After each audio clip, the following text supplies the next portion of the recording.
Fact చెప్తా. ఇప్పుడు మన ఇండియాలో జంతర్ మంతర్ ప్రొటెస్ట్ అనేది జరుగుతుంది. ఈ జంతర్ మంతర్ ప్రొటెస్ట్ అనేది మన సౌత్ ఇండియన్స్‌కి ఎక్కువ తెలియకపోవచ్చు.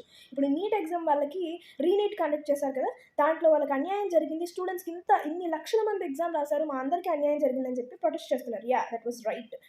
సో, ఈ ప్రొటెస్ట్‌లో చాలామంది గాయపడ్డారు, దెబ్బలు తిన్నారు పోలీసుల దగ్గర. ఎన్నో జరిగింది. ఉత్తరప్రదేశ్, ఢిల్లీ, వైజాగ్, లక్నో చాలా ప్లేసెస్‌లో మనకి ప్రొటెస్ట్ అనేది జరిగింది.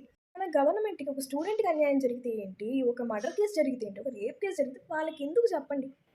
ఎందుకు? వాళ్ళకి ఇలాంటివి పట్టించుకోరు. బెట్టింగ్ యాప్‌లు ప్రమోట్ చేయొద్దండి.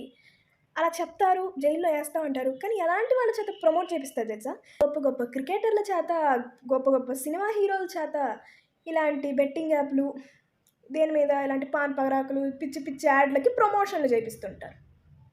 అది వాళ్ళని కేసులేయడం, వాళ్ళ మీద కేసులేయడం గానీ, వాళ్ళని జైల్‌లో ఏయడం గానీ చేయరు. ఎందుకు చేస్తారు?